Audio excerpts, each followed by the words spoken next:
sisters and brothers of America, I thank you in the name of the most ancient order of monks in the world. I thank you in the name of the mother of religions. And I thank you in the name of the millions and millions of Hindu people of all classes and sects. My thanks also to some of the speakers on this platform who, referring to the delegates from the Orient, have told you that these men from far-off nations may well claim the honor of bearing to different lands the idea of toleration. I am proud to belong to a religion which has taught the world both tolerance and universal acceptance. We believe not only in universal toleration, but we accept all religions as true. I am proud to belong to a nation which has sheltered the persecuted and the refugees of all religions and all nations of the earth. I am proud to tell you that we have gathered in our bosom the purest remnant of the Israelites who came to southern India and took refuge with us in the very year in which their holy temple was shattered to pieces by Roman tyranny. I am proud to belong to the religion which has sheltered and is still fostering the remnant of the grand Zoroastrian nation. From the high spiritual flights of the Vedanta philosophy, of which the latest discoveries of science seem like echoes, to the low ideas of idolatry with its multifarious mythology, the agnosticism of the Buddhists and the atheism of the Jains, each and all have a place in the Hindu's religion. Where then, the question arises, where is the common center to which all these widely diverging radii converge? Where is the common basis upon which all these seemingly hopeless contradictions rest? And this is the question I shall attempt to answer. The Hindus have received their religion through revelation, the Vedas. They hold that the Vedas are without beginning and without end. It may sound ludicrous to this audience how a book can be without beginning or end. But by the Vedas, no books are meant. They mean the accumulated treasury of spiritual laws discovered by different persons in different times. Just as the law of gravitation existed before its discovery and would exist if all humanity forgot it, so is it with the laws that govern the spiritual world. The moral, ethical, and spiritual relations between soul and between individual spirits and the Father of all spirits were there before their discovery and would remain even if we forgot them. The discoverers of these laws are called rishis, and we honor them as perfected beings. I'm glad to tell this audience that some of the very greatest of them were women. Here it may be said that these laws, as laws, may be without end, but they must have had a beginning. The Vedas teach us that creation is without beginning or end. Science is said to have proved that the sum total of cosmic energy is always the same. Then, if there was a time when nothing existed, where was all this manifested energy? Some say it was in a potential form in God. In that case, God is sometimes potential and sometimes kinetic, which would make him mutable.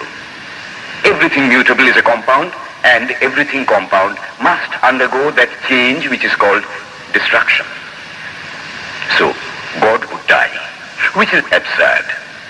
Therefore, there never was a time when there was no creation.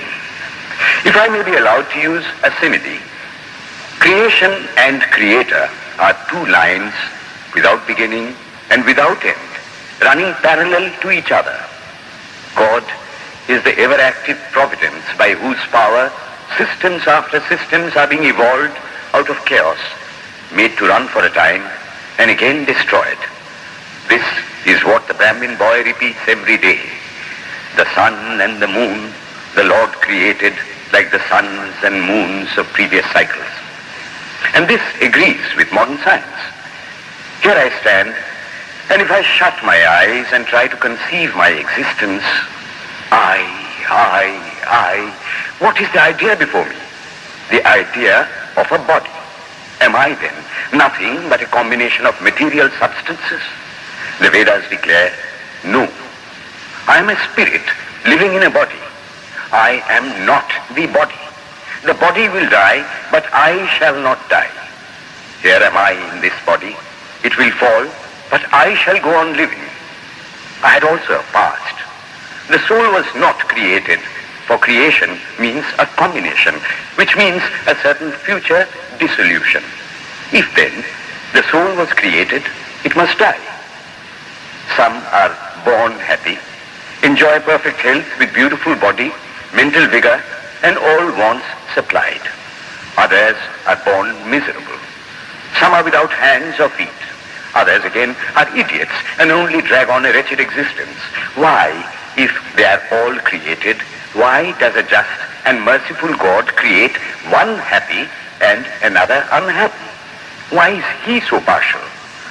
Nor would it matter in the least to hold that those who are miserable in this life will be happy in a future one. Why should a man be miserable even here in the reign of a just and merciful God? In the second place, the idea of a creator God does not explain the anomaly, but simply expresses the cruel fiat of an all-powerful being. There must have been causes then, before his birth, to make a man miserable, and those were his past actions. Are not all the tendencies of the mind and the body accounted for by inherited aptitude? Here are two parallel lines of existence, one of the mind, the other of matter. If matter and its transformations answer for all that we have, there is no necessity for supposing the existence of a soul. But it cannot be proved that thought has been evolved out of matter. And if a philosophical monism is inevitable, spiritual monism is certainly logical and no less desirable than a materialistic monism. But neither of these is necessary here. We cannot deny that bodies acquire certain tendencies from heredity, but those tendencies only mean the physical configuration through which a peculiar mind alone can act in a peculiar way. There are other tendencies peculiar to a soul caused by his past actions, and a soul with a certain tendency would, by the laws of affinity, take birth in a body which is the fittest instrument for the display of that tendency. This is in accord with science, for science wants to explain everything by habit, and habit is got through repetitions. So, repetitions are necessary to explain the natural habits of a newborn soul, and since they were not obtained in this present life, they must have come down from past lives. There is another suggestion.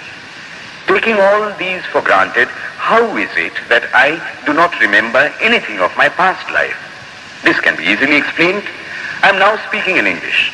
It is not my mother tongue. In fact, no words of my mother tongue are now present in my consciousness. But let me try to bring them up. And they rush in. That shows that consciousness is only the surface of the mental ocean, and within its depths are stored up all our experiences. Try and struggle. They would come up, and you would be conscious even of your past life. This is direct and demonstrative evidence. Verification is the perfect proof of a theory